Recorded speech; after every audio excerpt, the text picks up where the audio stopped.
I'm begging, begging you to put your loving hand out, darling. I'm begging, begging you to put your loving hand out, baby. I'm begging, begging you to put your loving hand out, darling. I'm begging, begging you to put your loving hand out, baby.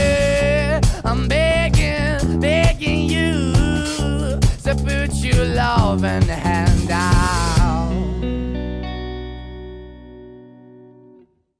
Buenas noches, aunque espectadores y espectadoras de este programa Letras Degeneradas, que intenta ir a contracorriente siempre, poniendo negro sobre blanco lo importante que se está desarrollando en estas islas. Así que, como les digo, levamos anclas, izamos velas y nos encaminamos a través del Atlántico a surcarlo. Podemos recoger naranjas, porque yo creo que ya sí existen esas naranjas que decía Pedro García Cabrera, en este barco de papel, considerado en los últimos años como una de las mejores librerías culturales de España. Así que me gustaría empezar este programa simplemente comentándole al invitado que tengo a mi lado y comenzando con ese Ave María Purísima. Sin pecado concebida. Tengo a mi lado, él se presentará, pero un auténtico personaje no solamente en cuanto a crítico literario, en cuanto a ese abanico cultural de lo que se desarrolla en España, fuera de España y especialmente en las islas. Algunos lo denominan el reverendo, no sé si a él le gusta la denominación, con ese sermón dominical que nos ofrece cada domingo en sus páginas en el diario de avisos, en ese suplemento denominado El Perseguidor. Pero voy a dejar que él se presente y que nos hable un poco de dónde viene nuestro invitado. Bueno, antes precisar que más que reverendo, pero prefiero que me digan partisano a la cultura. Eso es lo que me siento sobre todo en los últimos tiempos. ¿Y de dónde vengo? Vengo, por fortuna, de una familia donde siempre hubo libros y donde siempre hubo discos. Mi padre fue un gran aficionado al jazz, influencia que yo y bueno, mi hermano recogimos, y después tenía una biblioteca, diría que excelentísima, sobre todo un periodo de la historia de España que a él le preocupaba mucho. También es verdad que lo sufrió en su piel, como fue la guerra civil, ¿no? Y mi padre, te digo que y no temo caer de orgulloso, pero yo entiendo que posiblemente tuviera una de las mejores bibliotecas de la guerra civil que hubo alguna vez en Canarias, porque la tuvo. Y ya después de su muerte, pues esa biblioteca un poco se repartió entre los hermanos. Yo conservo algunas cosas y los otros también, ¿no? En cuanto a los discos de jazz, quedaron en manos de el mayor, que se llamaba como mi padre, Amos, y que también tenía una excelente colección de discos de pop rock. Así que mi educación musical se la debo fundamentalmente a mi padre y a mis hermanos mayores, que escuchaban sobre todo pop rock británico y norteamericano. Y mi educación literaria se la debo, lo que es mi tendencia a leer libros sobre la guerra civil, a mi padre sin duda alguna, y después ya otro tipo de literatura a mis hermanos, ¿no? Gracias a ellos descubrí a Fitzgerald, descubrí a Hemingway, descubrí a William Faulkner, y después con el paso del tiempo, pero ya fue de manera completamente fortuita, que es una manera también muy bonita de llegar a los libros de casualidad. Me encontré con un escritor que se llamaba H.P. Lovecraft, que a mí me alborotó la cabeza, yo era muy joven, pero previamente el escritor que a mí me invitó a leer y que yo terminara devorando realmente libros y que gran parte de mi vida la haya consumido leyendo, fue el escritor escocés Robert Louis Stevenson, a través de una novela que me dio uno de mis hermanos, La Isla del Tesoro, que de esa me fue una bomba. Ya a partir de ese momento me di cuenta que aquello de leer palabras no era tan difícil. De todas maneras, como te dije, nací dentro del seno de una familia donde era habitual ver a mi padre leyendo, ver a mis hermanos leyendo. Luego nunca me resultó esto de leer como algo agresivo, sino algo que yo quería también hacer. Así que tuve esa enorme suerte. Quizás pudiera ser que huyéramos hacia el azul, perdido en un atolón en los mares del sur, a Bailima, precisamente la denominación de la finca de Robert Louis Stevenson. La biblioteca no deja de ser un faro en la oscuridad, y especialmente en aquellos tiempos. No deja de ser un viaje al final de la noche, que decía Céline. No deja de ser más que una coraza que te protege, que te abre y que te enseña senderos y caminos de libertad. Sí, sin duda alguna, los libros son una puerta a otro mundo y como digo yo, tiene algo que no tiene el cine, que también soy un gran aficionado al cine, como no eres tú, y es que la película, cuando lees un libro, tú haces la película. Es decir, tú escoges a los actores, tú escoges los decorados y tu película nunca va a ser la misma que la película que escribió el autor. Pero eso es lo que es la grandeza de un libro, ¿no? Que tú recrees a tu manera lo que estás leyendo por otro. Esa para mí es la magia del libro, ¿no? Es la vida y son las calles de tu ciudad, de Santa Cruz. Una ciudad surcada y muy, muy interaccionada, con una zona, antiguamente los Cuatro Caminos, con aquella Plaza de la Paz, con aquello que casi era un bulevar cinematográfico de los sueños rotos que cantaba Sabina, con el Cine Víctor, con el Teatro La Paz, con el Real Cinema Victoria, El perdón, Teatro Baudet, el Teatro Baudet, arriba los el Price, Cine Price, los minicine Charlot después de un tiempo. que podías estar paseando y saludar y encontrarte a Luis Alemán, y que podías encontrarte yendo al kiosco con Chita a Domingo Pérez Minic, y sobre todo una ciudad que una generación yo creo que fotografió muy bien, con obras como Los Puercos de Circe, con obras como la de Luis Gálvez de La ciudad tiene otra mirada, obras como, bueno, de género, como algo ya más tarde, como El caso del cliente de Noakchok de Mir, obras como La crónica de la nada hecha pedazos de Juan Cruz. Todo eso sumado, ese cine, ese espectáculo que era, que ponía de manifiesto que el corazón a uno le seguía latiendo. Esas lecturas, gente que radiografiaba bien la ciudad. Y esa música, Kiosco La Paz, por ejemplo, ahora recuerdo al Eructo del Bisonte, luego Palmera, ¿no? Y esa canción, Kiosco de La Paz, ¿no? Cuando llegaba un domingo y tenías, o un sábado, y te estabas durmiendo, pero no tenías ganas de irte a dormir. ¿Cómo recuerdas esa época? Yo, sabes también que yo tengo especial cariño hacia mi ciudad, que es Santa Cruz de Tenerife. Yo me siento, no sé si profundamente, pero sí chicharrero, pero porque con el paso del tiempo he descubierto que Santa Cruz es una ciudad que a pesar de ser tan irregular, tiene sus rincones de hermosísimo y a fin de cuentas es la ciudad donde yo me construí sentimentalmente, ¿no? Eh, Siempre me ha gustado verla reflejada en novelas. Antes citabas a un escritor con el que yo mantuve una grandísima amistad que fue Jaime Mir, que por desgracia se nos fue el viernes pasado, lo que ha sido para los que lo conocimos realmente un choque. Con Jaime perdimos al mejor escritor de su generación con una sola novela, que tú la citaste antes, que es el caso del cliente de Noakchott.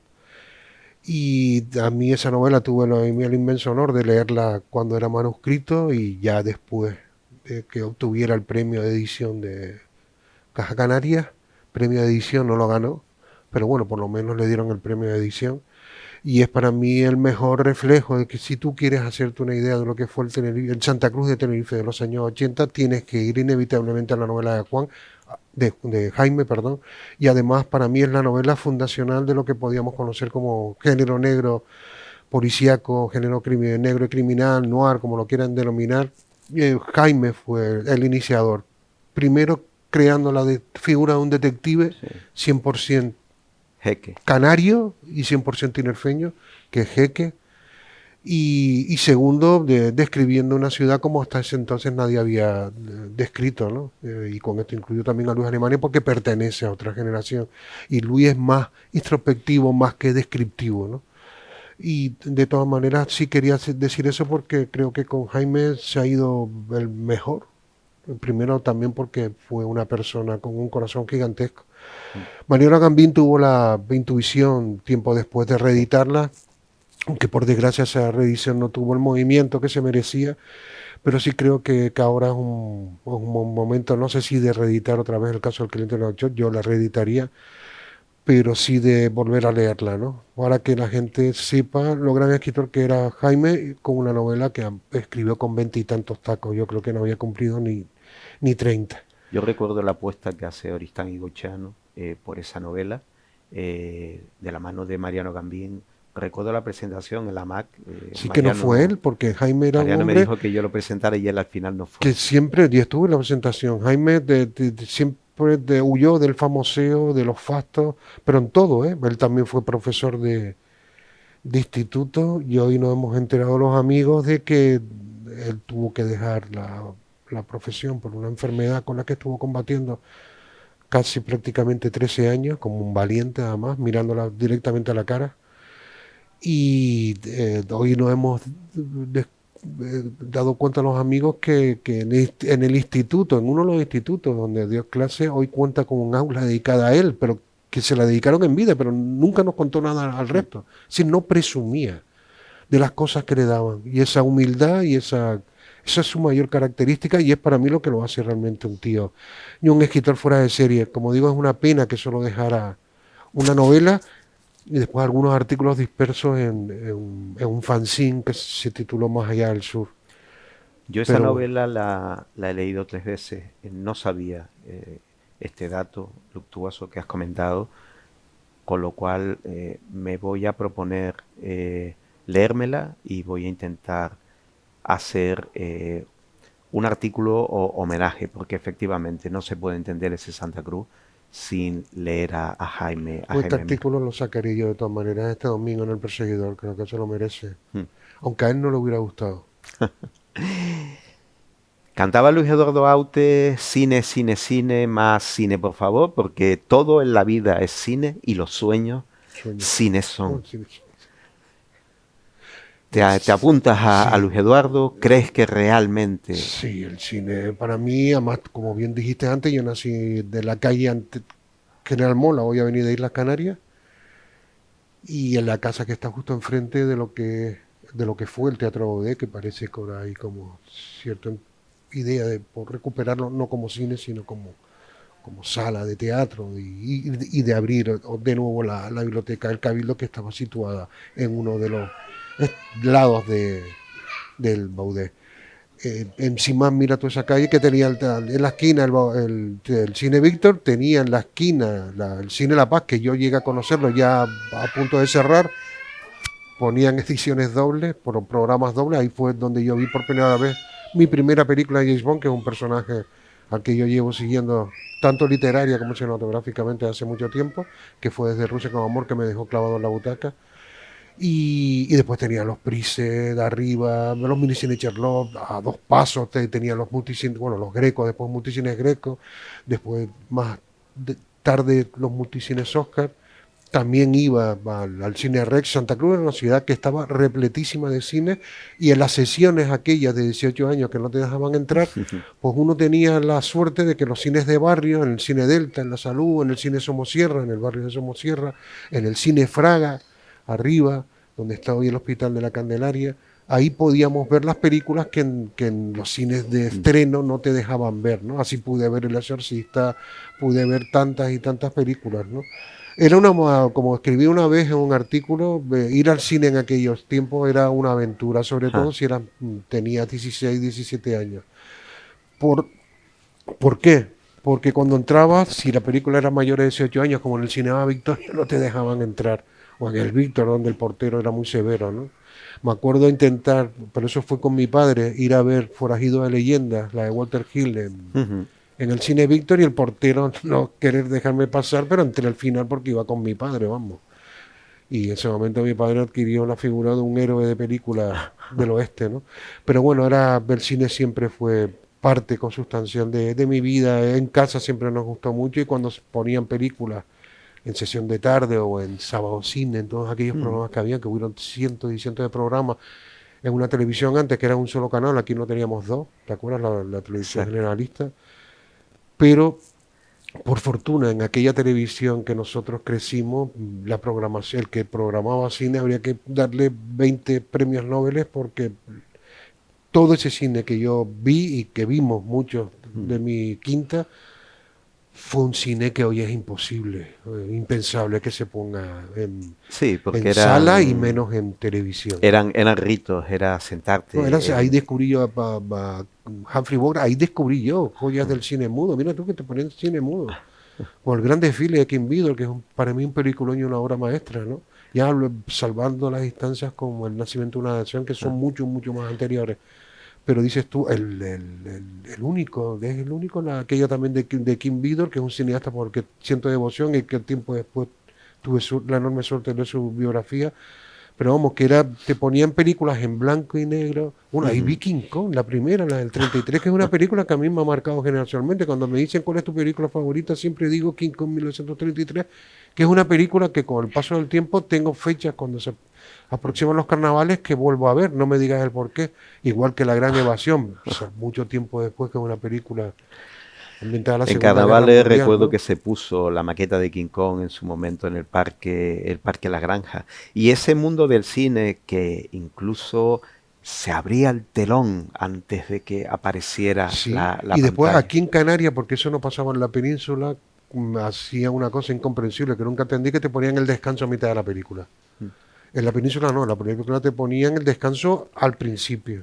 Aquí no, aquí de repente es cuando estabas viendo la película y ¡chin! Te ponían el La descanso. causa era para que se Fueras al fuera bar, visite al nuestro bar bar. y para que le llevara a los niños al Pero era baño. una aventura porque, por ejemplo, también en el cine Víctor te ponían un cartel y era que tiraras la cáscara de las pipas en el suelo y aparecía pues uno de los como ver con la linterna a ver quién estaba comiendo pipa y no, y claro, si tú estabas comiendo pipas tenías que esconderla.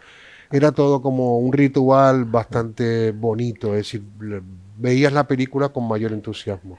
Y ya termino con mis recuerdos cinematográficos, que además son curiosos porque recuerdo muchas películas donde las vi. Y recuerdo Tiburón, por ejemplo, que la vi en el cine Greco, cuando todavía era cine Greco, que yo me lo imagino gigantesco. Igual voy ahora, si me dejaran entrar, porque está cerrado. Igual no era tan grande como yo lo imagino, pero es tu percepción, la mirada de niño, como lo recuerdas. Y Tiburón y la cola llegar hasta el puente, que yo decía, esto va a ser imposible que podamos comprar la entrada. Y al final ver una película en aquel cine, repleto de público, cuando, Mm. no porque es hacer un spoiler de la película, pero cuando pasa algo en la cinta y ver el grito de entusiasmo que lanzamos todos Mm. los espectadores, eso es ver una película. Ya no se ven las películas como se veían antes.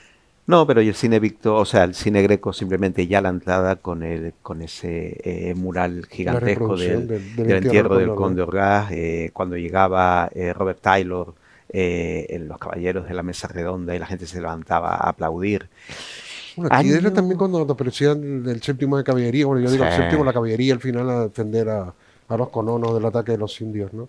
Que todo, septiembre, Eduardo, septiembre del año 2007. Un septiembre casi bajo el eco de Erwin and Fire y su canción Septiembre. Das un paso importante en tu trayectoria. Siempre has dicho que hay una persona clave, que es Carmen Roano, que fue una de las primeras directoras de periódico, en concreto de La Opinión de Tenerife, y entras en el mundo, vamos a llamarlo virtual, del blog con el escobillón. ¿Qué te llevó? ¿Cómo te llegó? ¿Cuál fue esa impronta que te dejó Carmen Ruano para darte quizás el empujón definitivo? no, Carmen cuando entra como directora ella tiene una serie de ideas y una era también potenciar, digamos, lo que era la página web del periódico y llamó a varios para que si queríamos escribir un blog dentro del periódico y yo me apunté, me dijo que le buscara un nombre canario y yo le dije el del escobillón en el sentido que es como llamamos a veces también la escoba, ¿no? Aunque es que bouillon también es para lavar o limpiar la taza del váter, ¿no? Pero no, en este sentido yo lo utilizaba también como escoba, es decir, para barrer un poco lo que había y lo que hubo. Y ahí llevo desde el 2007 hasta la actualidad. Hay años donde soy más activo, hay otros años donde soy menos, pero sigo estando ahí. El blog me ha dado satisfacciones bastante personales porque he recibido muchos libros de editoriales peninsulares gracias al blog, entre otros, por un artículo que escribí sobre novela del oeste, pero Ujú. no la novela del oeste de kiosco, que a la que le tengo mucho respeto, y a todos los escritores que Silver Kane o Estefanía, les tengo muchísimo respeto, pero no, me refería a la novela del oeste escrita por escritores norteamericanos, que a fin de cuentas el género es suyo. Y ahí todo un mundo. Y empezó una editorial, Valdemar en concreto, a publicar este tipo de literatura y me mandaron libros y la verdad que para mí fue una satisfacción entre otros, ¿no? Y después también ha sido un blog que también me ha dado también muchas insatisfacciones, ¿no? Porque no me solía, y digo solía en pasado, cortar la lengua. Y claro, vivimos dentro de una sociedad que también lo entiendo, donde la crítica negativa es dolorosa. Y también entiendo porque yo sé que detrás del trabajo de una película, Mm. detrás del trabajo de una novela, sobre todo porque me dedico fundamentalmente a estas dos cosas, tanto cine como literatura, hay mucho trabajo, ¿no? Para que después te llegue un guanajo y te diga, pues no me gustó por esto, ¿no? Pero bueno, un poco es tu Pues visión, ¿no? fíjate Ahora últimamente que me he hecho más tranquilo. Si sigo siendo crítico con los responsables políticos que llevan cultura, porque creo que se merecen que haya personas o compañeros o profesionales que sí les digan esto lo están haciendo mal, esto no tenían que haberlo hecho, ¿entiendes? Y a pesar de que nunca no te hacen ni puto caso, y perdón por el te exabrupto. acoges al temperamento de John Wayne y el hombre tranquilo para intentar enfrentarte. Yo, una de No, las lo que pasa cosas es que hay que cosas que me... ves mal. Es decir, la reciente feria del libro que hubo en Santa Cruz de Tenerife no se pudo haber hecho peor. Y sobre todo cuando una institución como el Cabildo interviene y hace un programa, no puede permitirse las cosas que omitió. Y sobre todo porque este año, por desgracia para nosotros los canarios, se nos han ido muchos referentes culturales en Las Palmas de Gran Canaria, la gran historiadora y gran Mm, experta en Galdós, como es vale. Yolanda Arencibia, y a quien, coño, tú antes lo citaste, Luis Alemani, o Andrés Sánchez Robaina, que nació en Gran Canaria, pero toda su carrera universitaria la desarrolla aquí en La Laguna, y encima un escritor con una dimensión no insular, no regional, no nacional, una dimensión internacional, y no aparecen en esa feria por ningún lado. También le he dicho el cogotazo, se lo doy al gobierno de Canarias, porque este es el año de Alonso Quesada, se Ujú. cumple, además que coincide con el centenario de su muerte. ¿Y tuviste alguna referencia a este señor ahí? Yo espero que ahora la que hagan en La Laguna por lo menos hayan tomado nota. Hombre, Espero. es posible que si le preguntaras quién es Alonso Quesada, no, ni siquiera supieran Eso es lo quién terrible, es. Javi. Lo terrible es eso. Lo terrible, no Fíjate, solamente eso, es que ni siquiera saben de Alonso Quesada, pero es que ni siquiera saben quién fue Andrés Sánchez Robaina, o quién fue Luis Alemani, o quién fue Yolanda Arencibia, por citar los que ahora me acuerdo que por desgracia se lo han ido este año, o citar a mi amigo Jaime Mir. si estás en la calle, es muy difícil no toparte tomándole el pulso al corazón de la ciudad al partisano.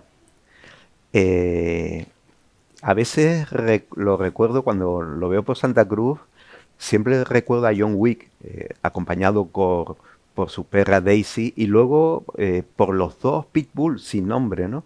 Pero Eduardo, el partisano, siempre acompañado por Cala. Sí, mi perrita, coño. Es el amor de mi vida. No, una perra excelente a la que me preocupa dejar sola, pero bueno, es muy buena. No hay quejas en donde vivo por parte de ningún vecino porque no ladra y tal. Y como pasa, y eso lo entenderá la gente que tiene perros, al final se produce casi una simbiosis entre lo que es el perro y tú, ¿no? Hay como comunicación telepática y de vínculos que realmente existen. Ese contacto con lo que es la dermis cultural, ¿no? Prácticamente recuerdo escucharte en una entrevista que poco menos que te gustaría ser casi un patricio, ¿no? Y en la Roma había dos conceptos, que es la autoritas y la potestas. Me estabas hablando del tema de la situación actual, que casi uno no puede ser libre y decir lo que realmente piensa. Y tú sí estás dotado de esa autoridad. Yo creo que no solamente tu reseña, sino tu visión de la realidad cultural es muy acertada porque precisamente tienes los pies en el suelo y lo estás viviendo permanentemente. A ver, gracias de todas maneras, creo que sobredimensionas demasiado. Si no me hubiera ido mejor y no me ha ido nada bien. Lo que sí puedo decir es que vivimos en un territorio, quizás por lo que te comentaba antes, donde esto de criticar una obra de un vecino, de un amigo, no es habitual. Yo sí me he preocupado, sobre todo a través de las páginas del Perseguidor, que son las páginas culturales que se publican, afortunadamente, con el diario de Aviso, desde hace ya mucho tiempo, una cosa que yo creo honra al periódico y cosa que siempre estaré eternamente agradecido, es que siempre he procurado dar prioridad a la noticia cultural que se genera en Canarias que a la que nos venía de Península, que es lo que hacen otros suplementos. Bueno, hoy por hoy ya, por desgracia, que en Canarias solo quedamos dos suplementos culturales, el que edita el periódico La Provincia con El Día, que se llama Cultura, y el que edita, el que publica el diario de Aviso, que es el mío, El Perseguidor, que tiene ese nombre por el cuento famoso de Julio Cortázar, que es un escritor por el que siempre tuve debilidad.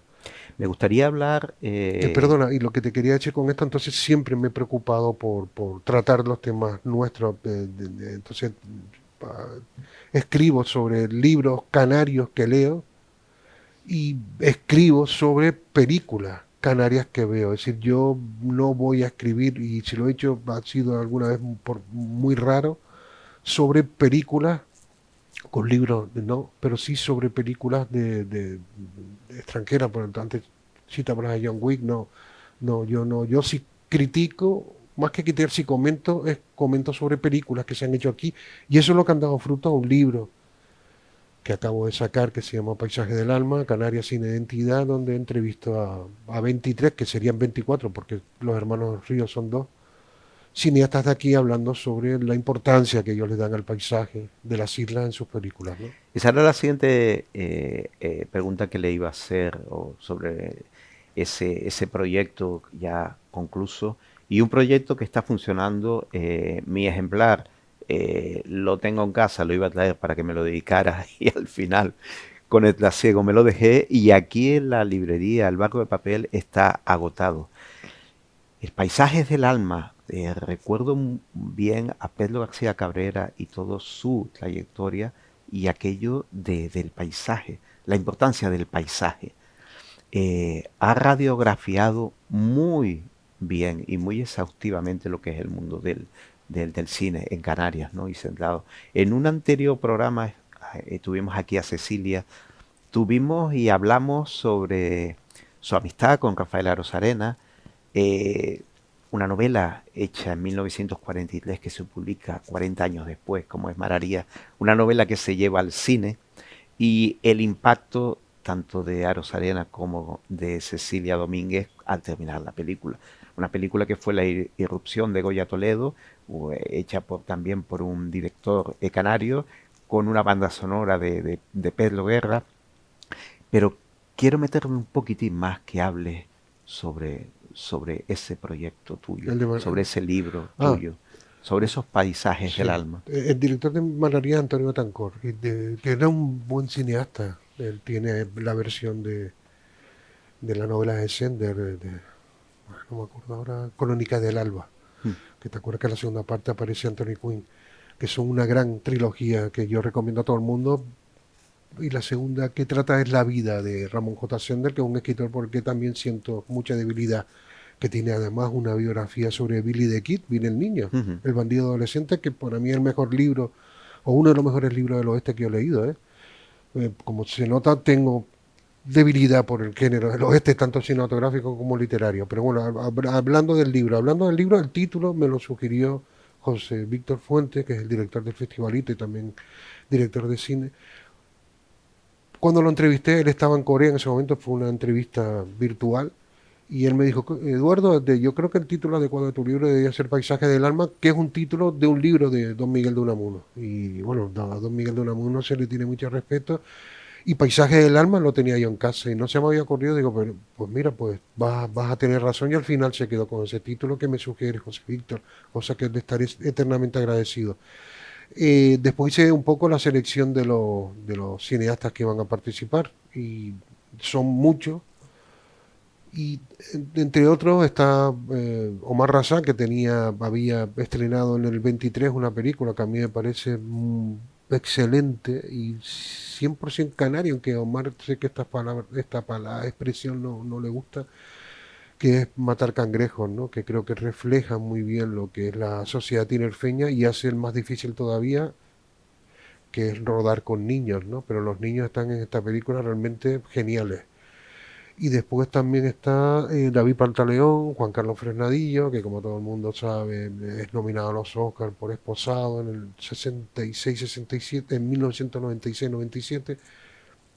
Después dirige Intacto 28 semanas después, entre otras películas. Y bueno, está Andrés Coppel, Helio Quiroga, es decir, hay Mercedes Afonso, que es una estrella Monterrey, Fátima Luzardo. Y un director emergente que tiene proyectos en este momento encima de la mesa, como Iván López. Iván López, que es un tío, joder, con una visión y una cabeza, yo creo que muy bien amueblada, y que espero que ese proyecto en lo que está metido salgan a la luz, porque creo que también sería una manera de enriquecer más la carrera de Iván como la del cine canario, ¿no? Y bueno, se entrevista, por lo que te digo, una serie de cineastas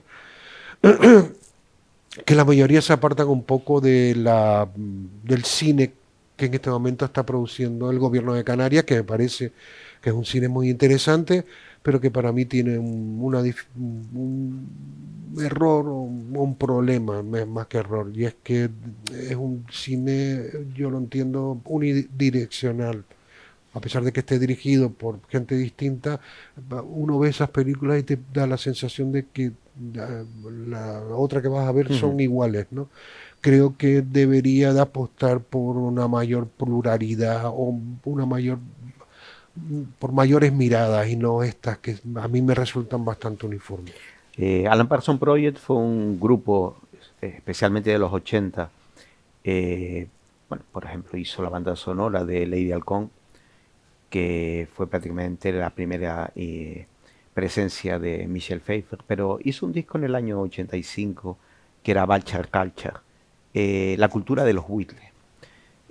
Y eso me pone un poco en contacto con el mundo de la gestión cultural. Te leí en una entrevista decir que le habías dado 2 recomendaciones al consejero de Cultura del Cabildo. Eso lo escribí. Lo escribiste, Lo tengo efectivamente. escrito.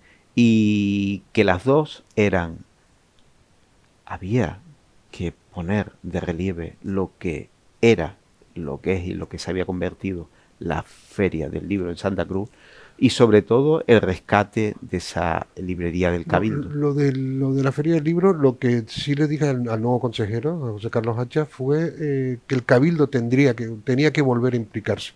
No me expliques el por qué. Antes de que llegara Hacha, no voy a decir quién era en ese momento tal, pero dejaron de dar apoyo. No sé si había falta de presupuesto, que no lo creo, pero dejaron de prestar ese respaldo a la Feria del Libro, algo que nunca entendí.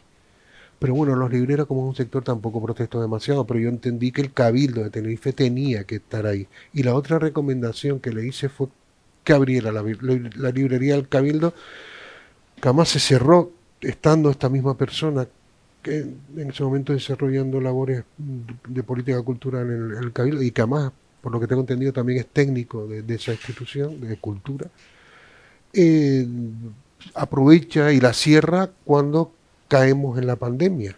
Es decir, antes había estado cerrado porque estaban con inventario, me acuerdo que estaba, te lo digo porque además es que yo vivía enfrente, y inventario vale, está cerrada, pero llega la pandemia, obviamente tiene que estar cerrada, pero cuando salimos de la pandemia y de estar del confinamiento, aquello sigue cerrado.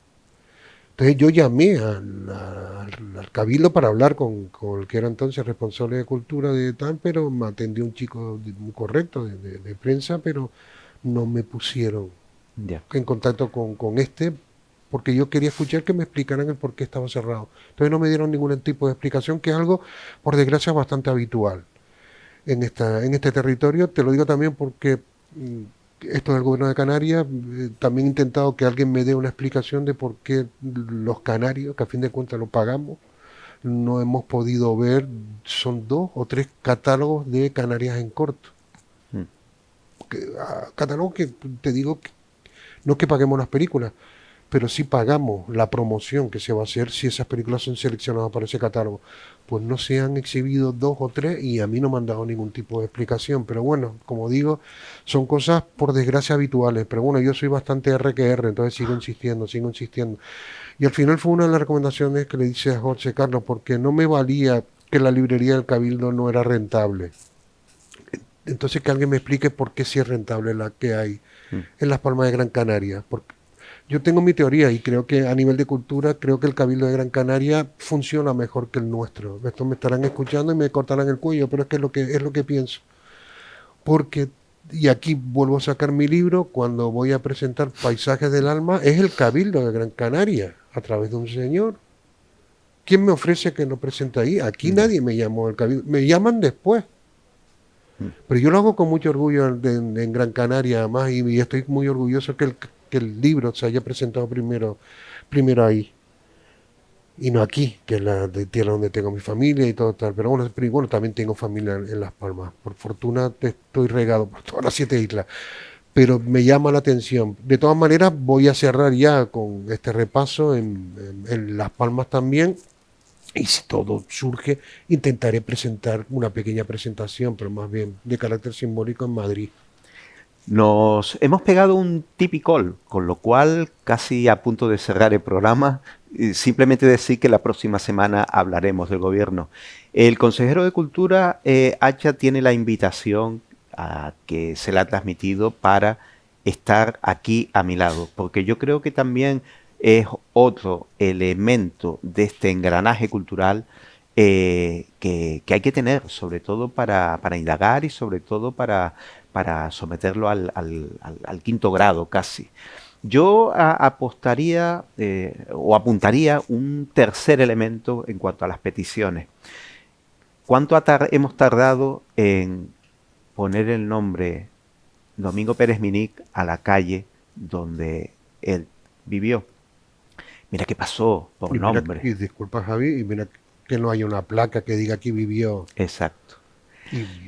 Pero bueno, eso Pues en Santa Cruz, por desgracia, y eso lo sabes tú también, no es una ciudad, digamos, amable con los suyos. En el sentido que no veo tampoco nada, aquí vivió Sabino Berteló. No, es que es una calle que podía estimular la gran tradición de historia. Lo que pasa es que yo siempre he tenido la teoría que Santa Cruz tiene la frustración de haber sido originalmente un puerto de pescadores. es el, pues, digamos que Es es el su pueblo de pasado pobretón. pescadores de Entonces la no es el laguna, pasado de sí. la laguna, no es un pasado como... Pero dices tú, ¿y qué? Al revés, eso hay que reivindicarlo con orgullo. Pues reivindicando paisajes del alma, yo reivindico algo también muy relacionado por el cine y con el cambio de nombre de las avenidas y de las calles. Hay una calle que ahora antes se llamaba General Mola, ahora se llama Islas Canarias. El mundo del cine llega gracias a Ramón Baudet, con el parque recreativo y el Cine La Paz. Cuando Ramón Baudet muere, todavía había comprado los terrenos donde luego se edificó el Teatro Baudet, pero todavía no estaba. Ramón Baudet costó sangre, sudor y lágrimas ponerle una calle que está por Ifara, en el quinto carajo. ¿Por qué no haber aprovechado los cambios para haber puesto calle o avenida Ramón Baudet a aquella vía? No lo entiendo, yo creo que nadie lo entiende, pero bueno, lo importante es seguir poniendo negro sobre blanco. como hace en las armas que tiene. Como digo yo, las ideas, las palabras son armas de construcción masiva de cultura a través de tu blog, El Escobillón. Ya dentro de 2 años se cumplen los 20 años, casi Sí. podemos No, bailar sí. un tango como A Gardel, ver si llego. y a través de ese suplemento cultural del Perseguidor. Eduardo, simplemente en mi nombre, en nombre de una librería que está haciendo las cosas muy bien, Sin como duda. Barco de Papel, que se está posicionando como una de las mejores librerías culturales. Ya saben, Barco de Papel. Y gracias a Canal 10, sobre todo por haber abierto esta vía cultural, haber dado visibilidad y haberme dado la oportunidad de poner voz a lo que se está haciendo aquí desde todos los puntos de vista. Conocer esa visión de Carlos Suárez de lo que es la arquitectura actual, o qué sucedió en esa exposición de esculturas en la calle, de tener a premios Canarias. Han estado, próximamente estará Juancho Damas Marcelo, el reciente, pero por aquí ha pasado Juan Manuel García Ramos, ha pasado Cecilia Domínguez, ha pasado Juan Cruz, y lo dicho, gracias en mi nombre, en nombre de Barco de Papel y de Canal 10. Gracias a ti por la invitación. Amenazamos con volver. I'm begging, begging you to put your loving hand out, darling. I'm begging, begging you to put your